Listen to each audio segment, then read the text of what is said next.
Halo teman-teman, balik lagi kita di podcast Akrab. Kali ini kita sudah kedatangan tamu agung ya. Tamu agung dari Universitas Brawijaya. Ya, dari Prof. Anang Sujoko sebagai Ketua Umum Aspikom, Asosiasi Perguruan Tinggi Pendidikan Tinggi Ilmu Komunikasi dari Universitas Brawijaya. Prof, bisa sapa-sapa teman akrab kita di sana. Halo kawan-kawan semuanya, jumpa dengan saya di acara Akrab, ya. Podcast Asik, Akrab. Podcast Akrab. Oke. Asiknya kupas riset bareng Taman Sains. Oh, itu kepanjangannya semacam itu kawan. Jadi serahkan aja kepada hostnya. Kalau saya kan sebagai tamu, jadi tidak wajib kan hafal. Iya, siap. Ya. Nah, sebenarnya ini kita chit-chat gitu ya. Kita mengambil waktunya Prof. Anang. Kita mau ngomongin soal komunikasi politik nih di era sekarang. Yang mana kalau kita lihat komunikasi politik sekarang nih udah nggak hanya pure soal politik aja, ada intermezzo dari teknologi-teknologi baru nih yang dia udah mengambil posisi yang mungkin bisa membuat ini kok jadi kayak gini gitu. Oh, perpolitikan saat ini sudah mulai agak gimana gitu. Nah, mungkin Prof. Anang bisa pendahuluan gitu ya, biar kita bisa ngobrolnya enak terkait komunikasi politik. Ya, kayak tesis aja ada pendahuluan. Saya agak deg-degan ya, harap maklum ya. Dosen pembimbing saya. Jadi ada kalau kita bicara artikel ilmiah itu pendahuluan, tesis pendahuluan. Iya, masa podcast pakai pendahuluan. Intro aja deh gitu ya. Intro. Ya, gini kawan-kawan semuanya, kalau kita bicara politik saat ini itu ada pergeseran dikit ya dengan penetrasi teknologi komunikasi yang wow. Kalau kita lihat itu ya kita bisa geleng-geleng kepala antara heran, bingung dan kadang-kadang juga bisa mengarahkan kita pada frustasi gitu loh. Ya kenapa? Ya karena intervensi teknologi itu menjadikan politik itu sebetulnya nggak seserem yang selama dibayangin kebanyakan orang ya. Wah, politik itu kejam. Mana sekejam mana sih dengan ibu kota? Itu kan beda. Ternyata politik nggak digambarin orang yang kejam sepenuh itu, pergeseran itu memang itu tetap ada dalam konteks tertentu tetap ada. Tapi dalam beberapa observasi saya, pengamatan saya itu ada hal yang menarik. Apa tuh? Yaitu penetrasi AI, ya. Bagaimana AI itu sudah menjadi bagian dalam komunikasi politik. Bahkan ini levelnya udah bicara pada komunikasi politik internasional. Dan komunikasi politik internasionalnya udah bukan sesuatu yang kaleng-kaleng lah.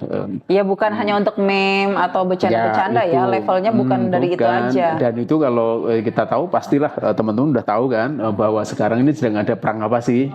Perang apa? Ayo coba tebak. Sekarang perang yang paling gede apa? Ayo. Perang emu? Bukan perang emu kan? Bukan. Perang Iran. Perang Iran vs Amerika. Israel. Nah, itu teman-teman kalau perhatikan bahwa dalam peperangan yang ada itu dominasi teknologi komunikasi ini menjadikan perang ini agak sedikit berbeda dengan perang misalkan antara Rusia dengan Ukraina, kemudian antara Israel dengan Palestina. Ini beda banget itu. Kenapa beda? Yang pertama, saya akan mencoba mengambil dari sisi lain dari fenomena perang ini, yaitu adanya istilah synthetic militarism. Kalau misalkan kita bicara pada sebuah peperangan itu kan identik dengan tank, dengan senjata, pesawat, prajurit yang itu face to face dan melakukan penyerangan. Meskipun saat ini masih tetap ada rudal balistik dan macam-macam. Tetapi yang menjadi sorotan saat ini, ini juga menjadi perbincangan internasional, yaitu munculnya tadi saya katakan synthetic militarism. Bahwa ada sebuah katakan militer itu bukan identik dengan yang tadi saya sebutkan, tetapi yang dikatakan synthetic militarism adalah ketika AI sudah mampu menciptakan video yang itu bisa deepfake. Kemudian ketika AI itu sudah mampu kemudian memproduksi meme, pop culture, sebuah tampilan, kemudian juga bahkan melibatkan algoritma untuk menampilkan pesan-pesan tertentu dalam rangka untuk mengkonstruksi realitas baru. Nah, ini yang kalau kita perhatikan dalam beberapa akhir ini adalah kalau dulu Amerika ketika perang dengan Somalia itu menggunakan game. Nah, tetapi saat ini Amerika juga menggunakan gamifikasi. Artinya old way lah semacam itu. Tapi Iran ini yang di luar dugaan, dia menggunakan Lego mainan anak-anak. Jadi ini yang saya katakan ada sebuah lompatan yang baru. Ini toys guys, ya toys tetapi dikemas sebagai alat propaganda. Halayaknya siapa kalau video toys itu? Ya toys dari arti pelakunya adalah dari Lego yang ada itu. Dari Lego itu ada yang diperankan mirip Netanyahu. Ada Lego yang diperankan mirip Donald Trump. Aku boleh ketawa nggak sih kalau gitu? Nggak apa kan ya? Oh ya oke. Iya, kan nanti diedit boleh. Boleh. Ya, jadi boleh. Donald Trump. Aku ketawa Donald bebeknya ya. Iya, bukan. Iya itu tadi sorry disengaja sih. Sengaja. Terus kemudian ada yang namanya juru bicara Iran dari pemerintah Iran.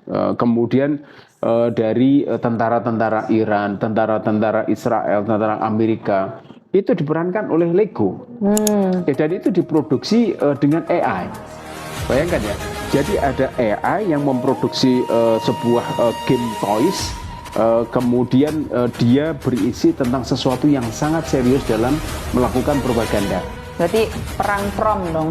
Mereka menggunakan prompt tertentu supaya menghasilkan video Lego yang soal propaganda betul. gitu kan. Dan itu kemudian kenapa ini yang harus kita kupas begini. Jadi kalau saat ini kita bicara pada platform-platform digital itu kan banyak dikendalikan oleh Amerika. Kita tahu Meta itu siapa, kemudian kita tahu juga Elon Musk itu menguasai seberapa dan platform-platform lain termasuk Windows bla bla bla. Nah inilah kecerdikan yang saya lihat dari teman-teman yang memproduksi Lego.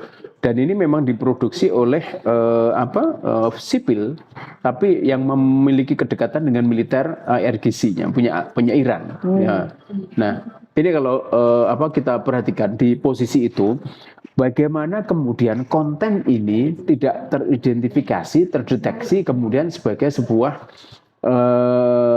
sebuah dalam tanda kutip konten yang akan di-ban oleh Amerika. Lolos ini karena beberapa konten itu sempat kemudian kena ban. Jadi karena ada propagandanya untuk anggapannya kita disuruh mendukung sana lah karena ya. Kebencian ke Donald Trump kebenciannya itu. Gitu kan. Betul. Itu ada salah satu influencer dari Amerika, dia punya podcast. Dia nyerang Donald Trump. Habis udah nggak bisa di-ban itu. Akunnya udah di take down, di block, di banned, di apa lagi itu? Kayaknya kalau mungkin di take down, di ban sehingga akunnya udah nggak bisa ngapa-ngapain lagi. Subscribernya berapa hilang semuanya, itu ada. Nah ini berhasil, ini enggak. Ini karena teridentifikasi sebagai entertain, toys. Gitu. Nah itu asiknya saya melihat ada fenomena barunya di sana. Jadi propaganda itu kalau kita bangun bukan lagi bicara pada agitasi, kemudian pidato yang berkobar-kobar, enggak. Tetapi ini ada pop culture yang mencoba untuk melakukan penetrasi di ruang publik. Asiknya di sana. Itu yang seringkali kemudian kita bicara pada synthetic militarism. Jadi kekuatan yang dibangun dalam rangka untuk melakukan propaganda, tapi tidak dengan senjata atau penguasaan industri media, tetapi dengan konten pop culture, konten toys yang isinya sebetulnya ya hal yang sangat itu bukan bahaya lah gitu loh. Tapi ternyata isinya wow, keren banget lah. Isinya sangat mind blowing ya guys. Ya, keren banget lah isinya. Dia Sasaran masuk ini. ke alam bawah sadar kita bahwa ya kamu harus membenci dia gitu ya secara nggak sadar karena itu kan kalau kita lihat kan mainan gitu ya. Ya, mungkin tidak akan muncul kata benci sih, tetapi pada Lego itu akan menggambarkan sebetulnya sosok-sosok yang dianggap hero itu siapa, sosok-sosok yang dianggap baik siapa, itu tertanam di Lego itu. Dan kalau kita perhatikan Lego itu nggak di create dalam waktu yang lama, tetapi kondisinya sangat rileks, sangat santai. Sehingga kalau saya katakan di sini Lego sebagai toys itu yang apa ya? Kalau kita sebut sebagai sebuah kamuflase akan adanya sebuah serius propaganda. Dan masyarakat barangkali yang tadi sampaikan ya alam bawah sadar gitu ya. Iya, masuk Itu masuk, jadi masuk kemudian tertanam. Oh ternyata Trump itu kemudian nanti kalau digambarkan di situ, oh Trump is a liar, nah, oke, disebutin itu Trump is ya semacam loser. Nanti ada di situ lah semacam itu. Kalau kita baca lebih jauh itu. Ya, Lego itu mengisyaratkan ada sebuah soft propaganda yang dikemas dalam sebuah pop culture meme yang itu memiliki nilai penyampaian yang sangat mudah masuk. Kalau mau dilihat ini kan sebenarnya kayak tergantung perkembangan zaman nggak sih Prof? Karena kalau zaman dulu penelitian-penelitian itu kan banyak ngomongin soal K-pop, yang itu juga memasukkan banyak propaganda yang ya kita mengambil alih budaya, anggapannya begitu ya. Akhirnya orang-orang pada budayawan dan lain ketar-ketir nih dengan kok sekarang pada K-pop. Nah sekarang mungkin dengan eranya AI ini lebih menurut aku bukan agak gimana ya, lebih agresif ya karena sudah masuk ke propaganda untuk perang gitu. Nah kalau menurut Prof gimana tuh dengan adanya ini? Ya ini bentuk sebagai contoh intervensi teknologi komunikasi terhadap komunikasi politik yang saat ini terjadi. Kalau kita banyak hal berbicara itu kan ya kalau kita bicara K-pop itu semuanya memang nanti urusannya barangkali sesuai dengan pemikiran Pak Adorno ya, berkaitan masalah media itu sebagai industri budaya dan macam-macam itu semuanya karena dia menggunakan media. Nah kalau di sini agak bergeser. Oke. Nah bergesernya kenapa? Dia bukan lagi menggunakan akun-akun pemerintah. Dia tidak menggunakan akun-akun militer. Akun sipil berarti? Iya, akun sipil. Itu as buzzer atau? I don't know, maybe sukarelawan. Itu, sukarelawan. Tapi kemudian kamu mau daftar? Sukarelawan. Butuh duit. Bicara nggak ada uang gitu. Iya. Ya, enggak. Tapi ada juga yang meneliti ini ada hubungannya kemudian dengan militer Iran. Ada kedekatan di situ ada. Tapi ini masih dari pengamatan yang saya baca dalam sebuah artikel itu di Amerika juga, media Amerika yang nge-framing semacam itu. Tetapi juga ada akun-akun lain yang itu betul-betul akun independen lah, ada semacam itu. Itu mungkin kalau kita lihat kayak awal mula kayak Amerika attack, ya nggak Amerika juga ya, kayak Donald Trump itu attack ke si Iran ini kan kayak langsung satu warganya gitu kayak langsung mendukung gitu ya. Maksudnya yang saya lihat di sosmed ya, apa karena mereka itu sebagai warga sipil itu juga mendukung kayak marah juga, akhirnya mereka mendukung siapa ini? Mendukung Lego ini? Iya, Lego ini. Iya. Akhirnya mereka create juga gitu. Akhirnya, kayaknya aku juga harus bikin akun sendiri deh untuk membuat Lego ini supaya gini-gini. Mungkin gitu atau gimana? Nah, itu kita coba mengupasnya begini. Jadi, mengapa harus Lego? Mengapa ada rock anthem songs? Nah, ini yang saya coba cermati. Ini komunikasi banget. Kita bicara pada Komunikasi banget. Iya, komunikasi banget. Jawa, Jawa itu. Jawa. Banget. Jawa adalah kunci. Kita bisa perhatikan bagaimana memperhatikan sebuah komunikasi yang efektif itulah. Nah, bagaimana bicara pada komunikasi yang empati. Bagaimana komunikasi yang efektif itu harus berbicara kepada siapa audiens. Nah, ini yang saya perhatikan bahwa kenapa harus Lego. Kenapa kemudian dengan menggunakan rock, musik rock lah di balik Lego itu musiknya musik rock lah. Nah, ini sasarannya sebetulnya adalah pada anak-anak muda. Jadi young generation di Amerika. Dan juga sebetulnya menggerakkan orang-orang yang memang sasarannya anak muda. Ya, yang mereka cenderung masih lebih terbuka, bla bla semacam itulah, dan dia juga bisa menggerakkan massa. Karena kan bagaimana kemudian nanti akan memproduksi itu di virtual world-nya, dunia virtual itu akan dipenuhi oleh mereka. Dan Lego ini adalah sasarannya, kontennya memang untuk kalangan-kalangan anak muda kan? Di Amerika. Iya, di Amerika, sasarannya ke Amerika memang. Dan Lego ini memang sasarannya ke Amerika. Anak-anak muda yang ada di sana itu.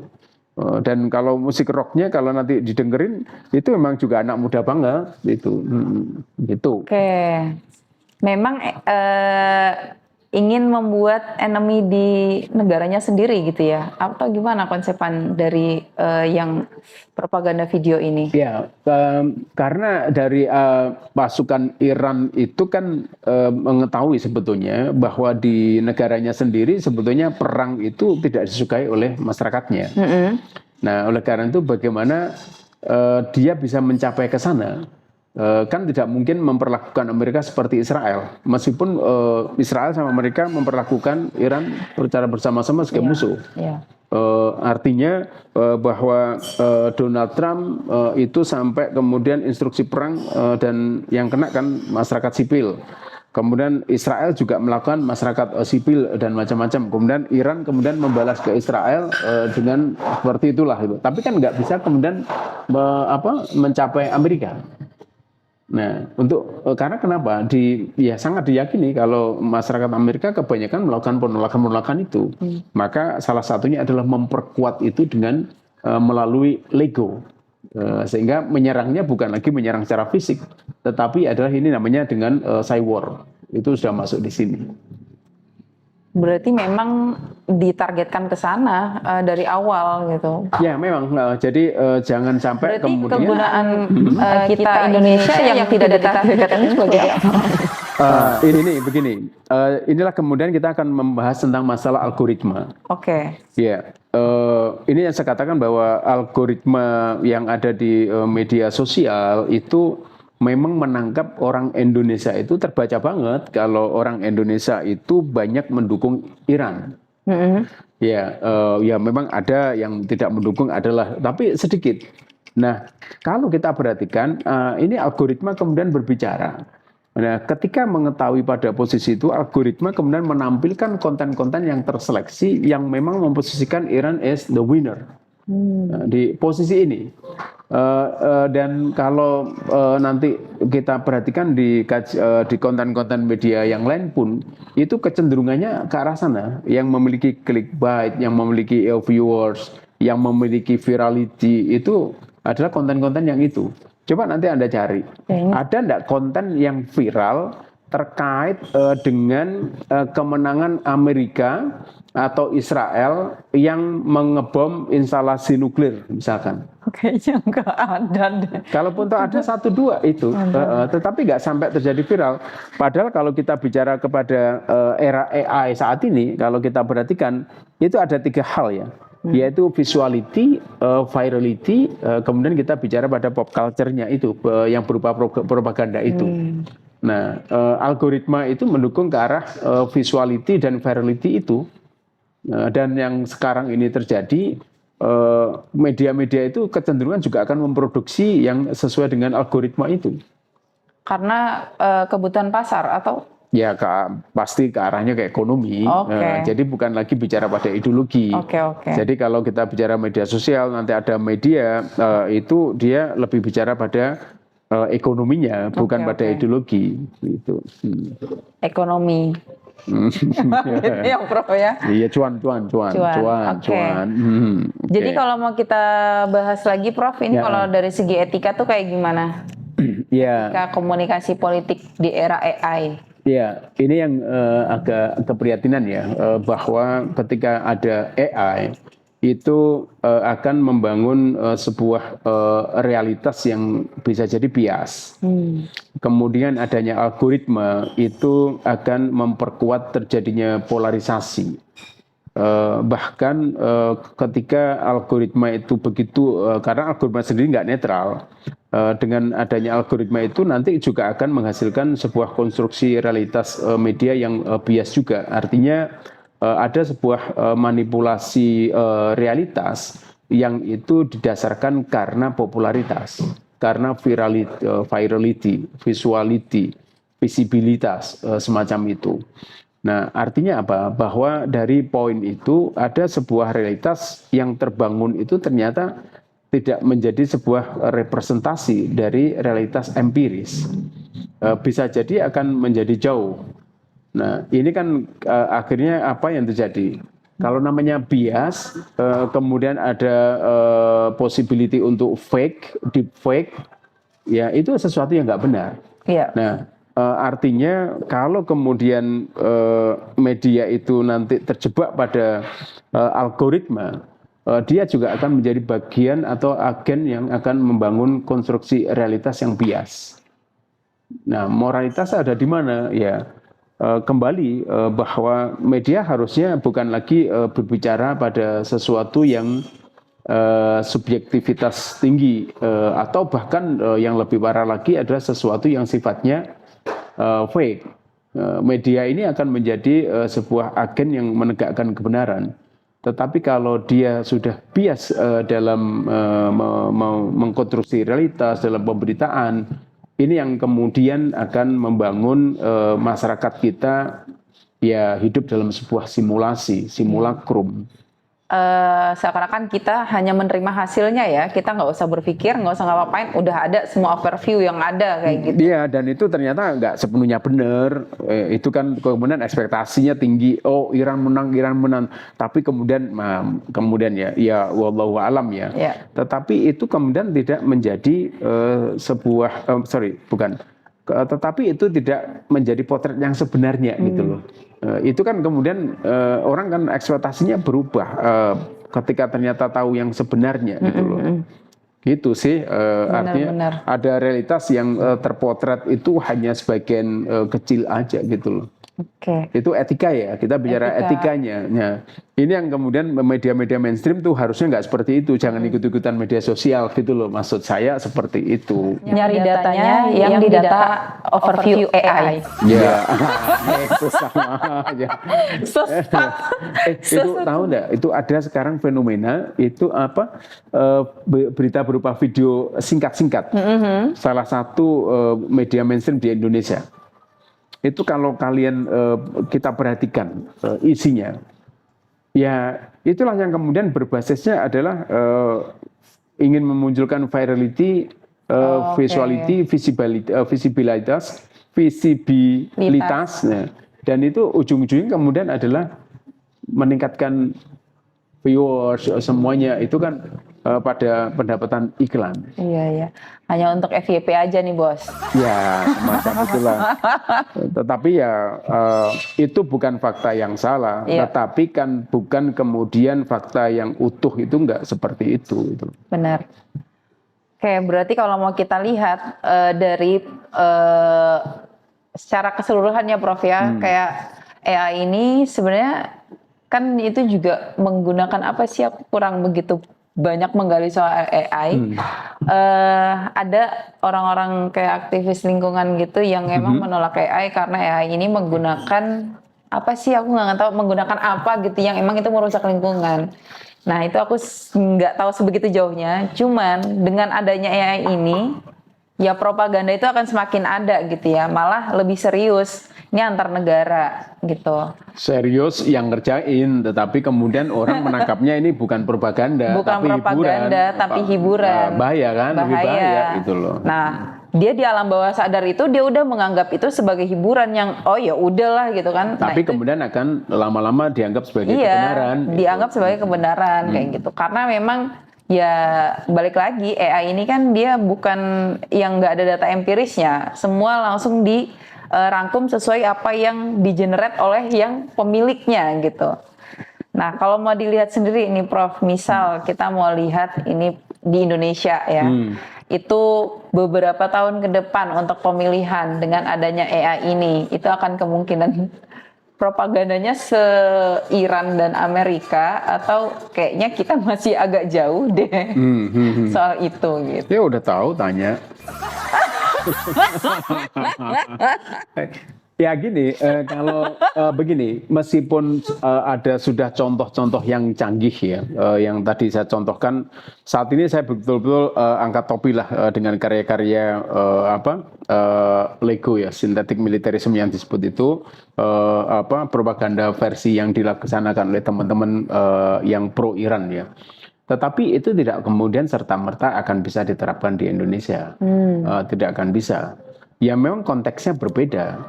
Kalau konteks perang Iran Amerika itu kan bisa jadi dia secara fisik sulit untuk kemudian bertemu.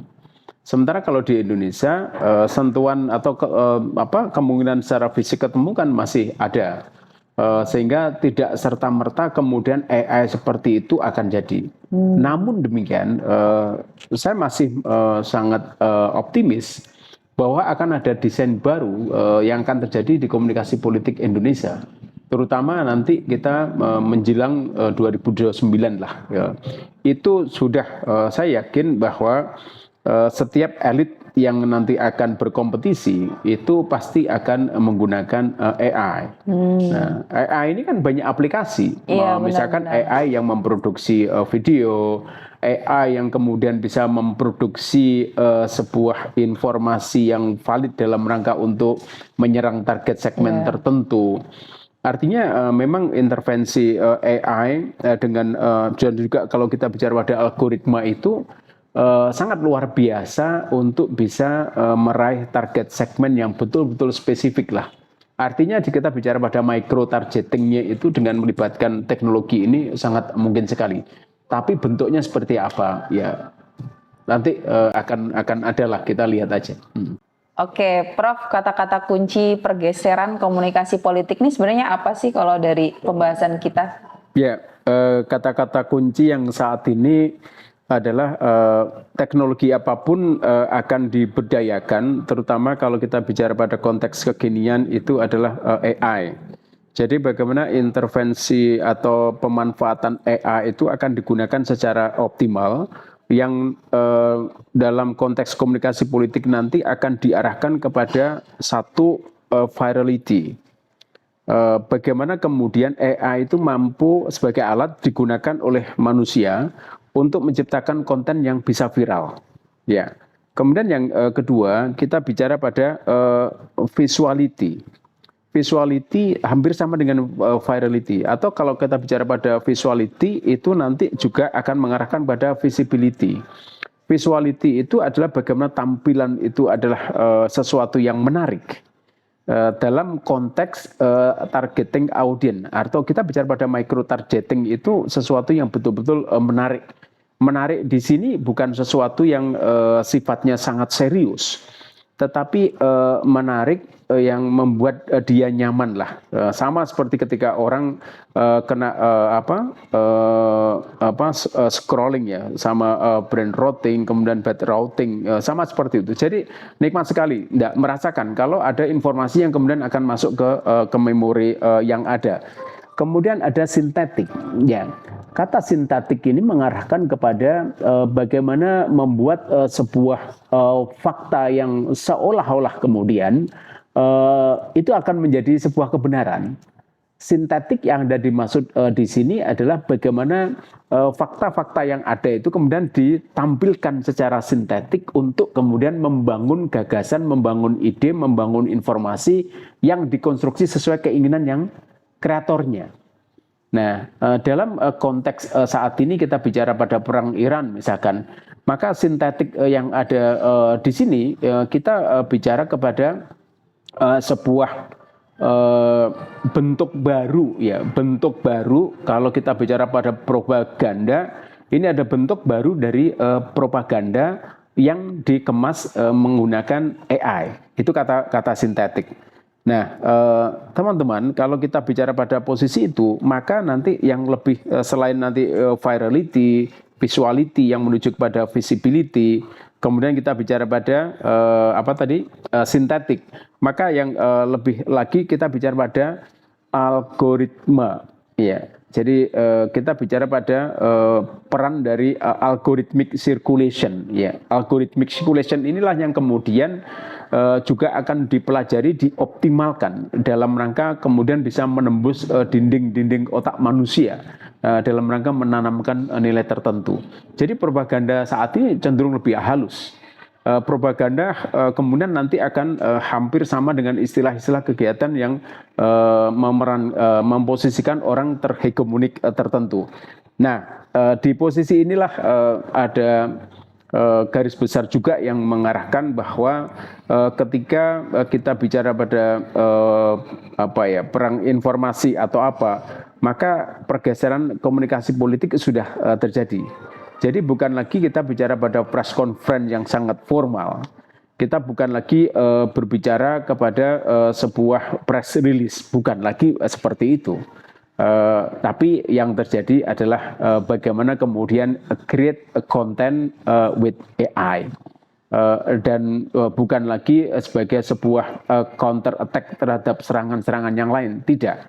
Tetapi kemudian adalah bagaimana mengemas ini seolah-olah bukan lagi sebagai respon, tetapi adalah murni sebagai sebuah desain pesan yang itu sifatnya sangat ringan, sangat menghibur lah, sehingga apa yang terjadi maka sebuah institusi formal itu, maaf ya saya katakan, institusi formal itu justru kemudian nanti akan dihindari.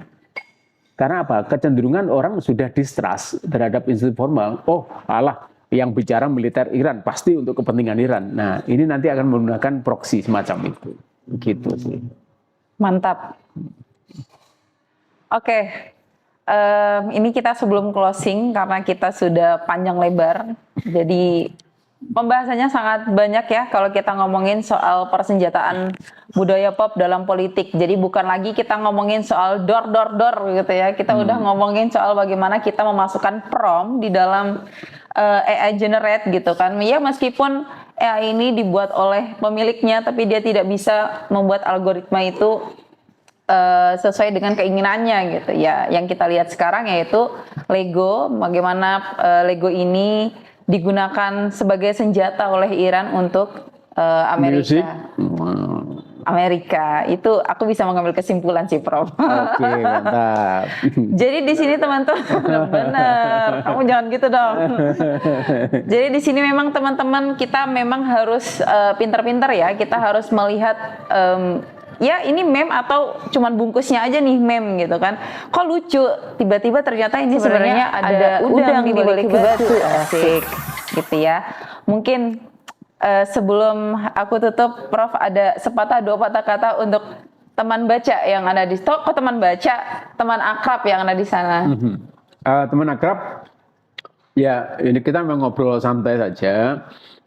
Dari apa yang saya sampaikan, pelajaran yang sangat berarti buat kita adalah bahwa apa yang kita hadapi sekarang ini adalah sebuah lautan informasi yang itu kita tidak bisa sekedar menyikapi itu informasi, tetapi itu sudah bagian dari perang informasi, bahwa informasi itu bukan lagi apa yang kita butuhkan, tetapi adalah apa yang mereka inginkan untuk masuk di kepala kita.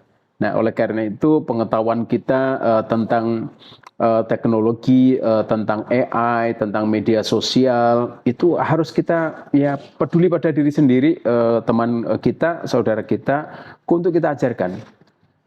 Jangan pernah kemudian menggunakan sumber-sumber informasi itu secara tunggal, tetapi bahwa klarifikasi, cross check itu sebagai keniscayaan kita untuk mendapatkan bahwa kebenaran itu tidak serta-merta tampil dengan AI, tetapi ada kepedulian kita, pengetahuan kita, ideologi kita, keyakinan kita yang itu akan menjadi filter bahwa apa yang ada di sana itu belum tentu benar, bahwa apa yang ada di sana itu bukanlah sesuatu yang kemudian kita ambil dan kita percayai dan kemudian itu akan menjadi pedoman kita dalam hidup.